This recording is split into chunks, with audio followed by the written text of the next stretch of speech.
The legendary Audi 5-cylinder has no match.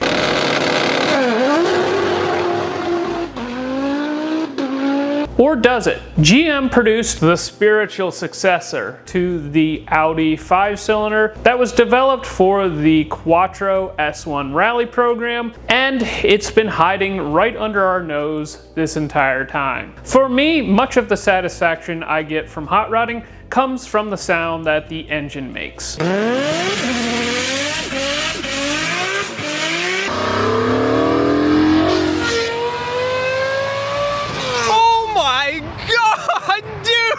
The right sound will literally give me goosebumps.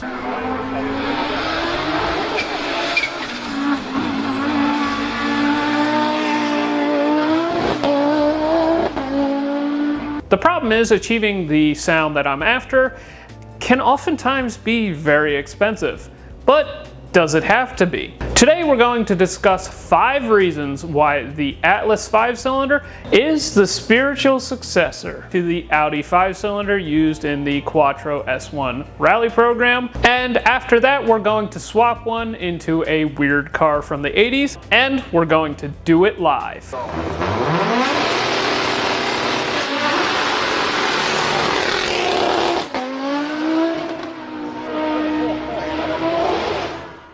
So the first reason is due to basic engine construction. The Audi 5-cylinder featured a 79.3 bore with an 86.4 millimeter stroke. It was an aluminum block, aluminum head, 4 valve per cylinder inline 5, featuring 20 valves in total. You'll notice that the bore and stroke chosen for the engine makes it an under-square design, and you're going to see the same thing on the Atlas. The Atlas 3.5 liter is a 93 millimeter bore and a 102 millimeter stroke. It features an aluminum block with an aluminum cylinder head, dual overhead cam, 4 valves per cylinder, featuring 20 valves in total. And again, an under-square design. Now, let's talk more about those bore and stroke numbers. So if we take the stroke and we divide it by the bore for both engines, we get 86.4 divided by 79.3 and 102 divided by 93. You'll see that they come out to almost the same number. And in fact, it's almost like GM just took the dimensions of the Audi 5-cylinder, stuck it into Photoshop, and just scaled it up a little bit. In other words, this is basically a big block Audi 5-cylinder. And hopefully it makes the same cool noises that the Audi did.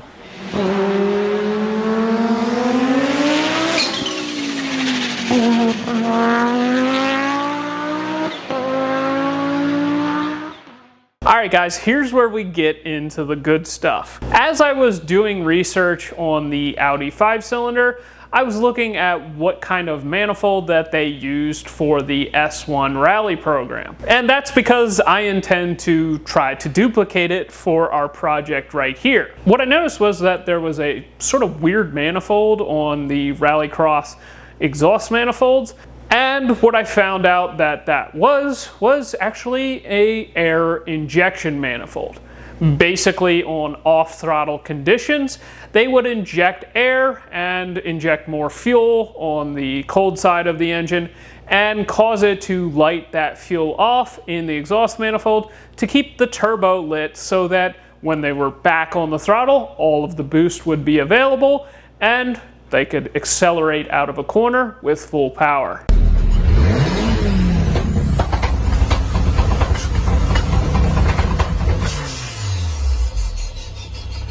And this air injection manifold reminded me of something that I have seen on another engine. This is a cylinder head for an Atlas 5-cylinder. And if we look at the exhaust side of the cylinder head, you'll notice that there's this crazy manifold above the exhaust ports. And what this is a factory secondary air injection manifold that basically distributes air down into the exhaust ports to aid in catalytic converter light off. Basically what the factory does is it equips the vehicles with an air pump that is equipped on vehicles that are sold in colder climates, and that air pump is activated when the engine first starts, and there's a solenoid that hangs off the side here, and that allows air to be distributed down into the exhaust ports in order to heat up the exhaust and hopefully light the cat off as soon as possible. And that begs the question, what could we use this manifold for? Are there other things that maybe we could light off a little sooner? That's a real brain buster right there. Well, I guess we'll just plug it off and not use the thing, right? Right? No. No, no, no.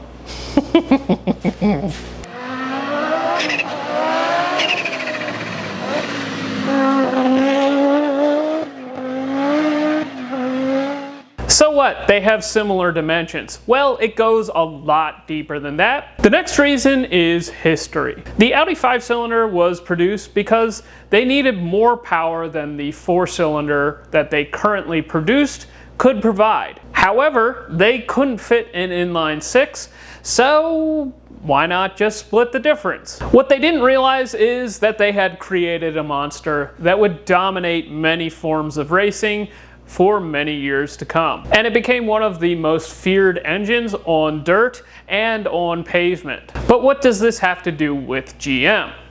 GM produced their 5-cylinder for the exact same reason. They wanted more power than the 4-cylinder could provide, but they couldn't fit an inline 6. And therefore, the 5-cylinder was born. What they didn't realize is that this engine would soon become the highest produced inline 5 ever made. And as for the racing pedigree, I think we'll just have to handle that one for them.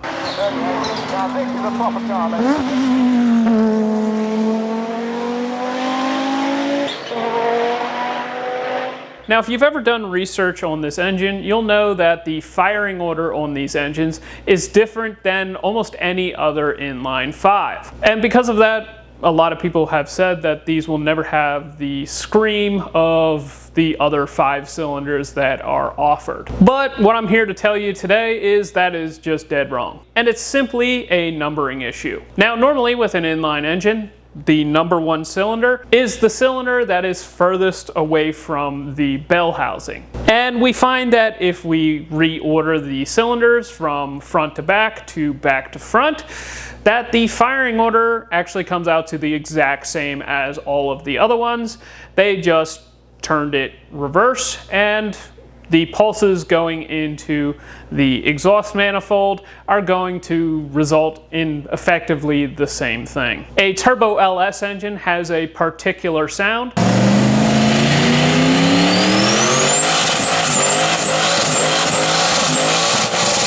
And just because you turn it around and put it into the back of a Porsche,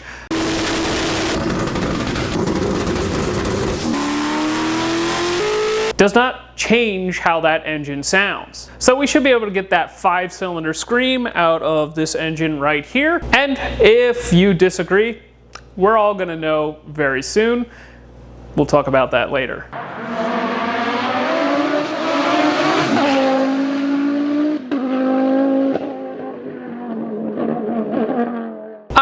Reason 5, the last reason for this video, is the same old song and dance. Now, I've always said that the inline 5 is like if you had an artist design an engine. It's not really very well engineered as far as balancing out forces or minimizing vibration, but you just can't argue with the sound. The problem with a 5-cylinder is that it's not really well balanced.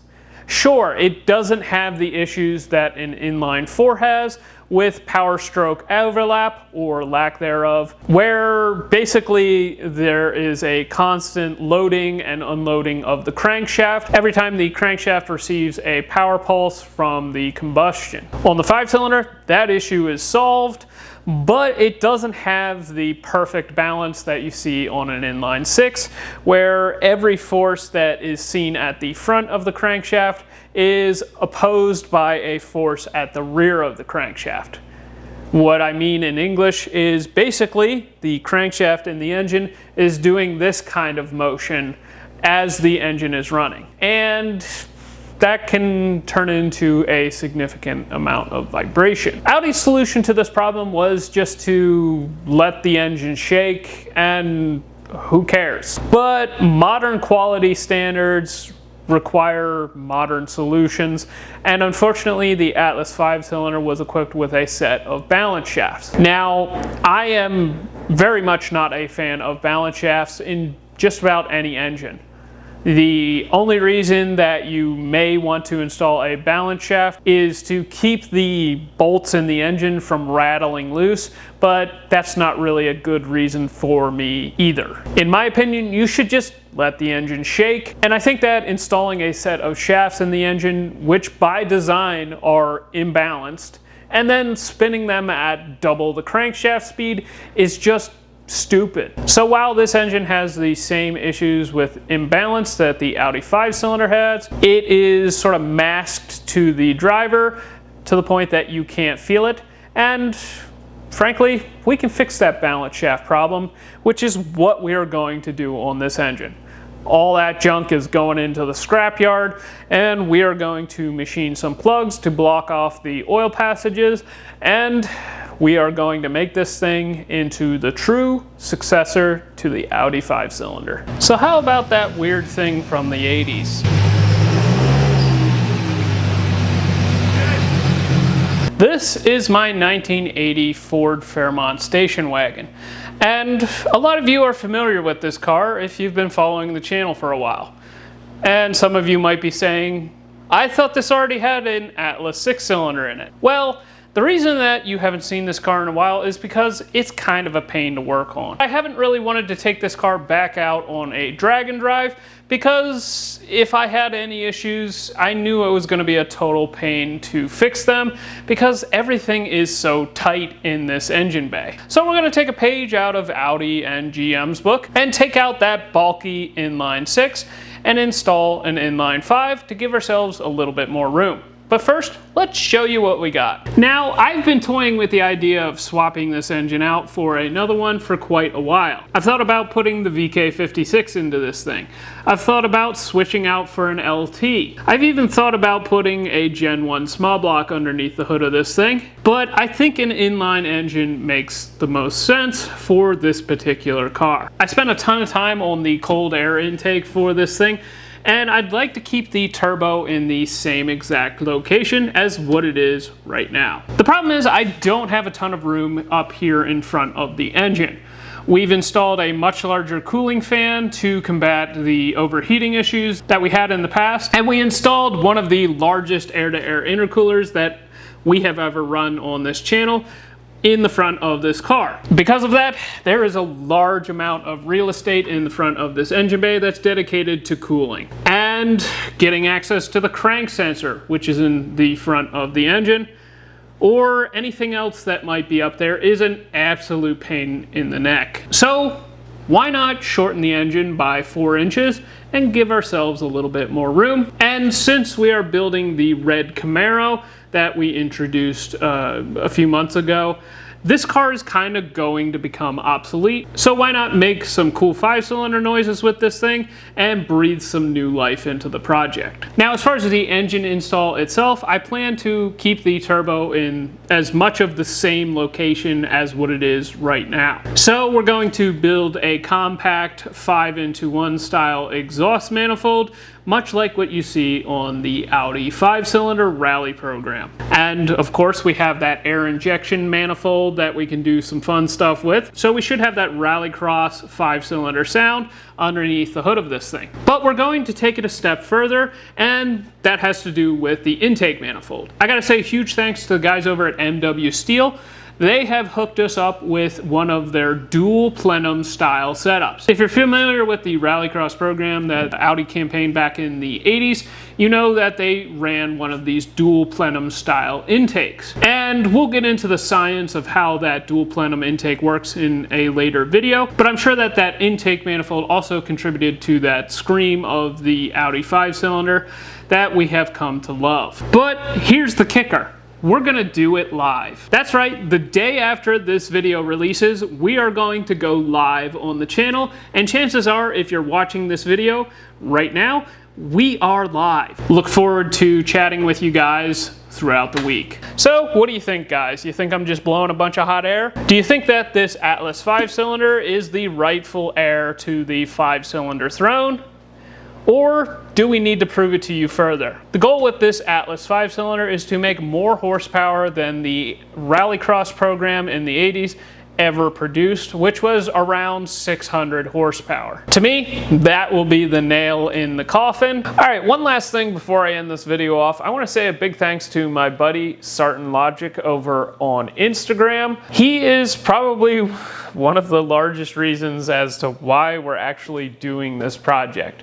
I'll admit, I'm not really a 5-cylinder guy, but that's because I was looking at it from an engineering perspective. Why would I run a cylinder with 5 cylinders when I could run an engine with 6 cylinders and distribute the load more evenly? Why would I go with an engine that is naturally imbalanced? Well, my buddy Nate revealed to me why the 5 cylinders are so cool, and he's definitely one of the larger reasons as to why we're actually doing this swap. So make sure you go over to Instagram and follow him, and maybe you could help me bully him into making a YouTube channel or a live channel or maybe a podcast.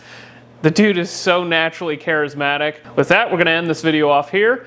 If you enjoyed today's video, make sure that you share it with a friend, leave a like, leave a comment, and we will see you in the next one.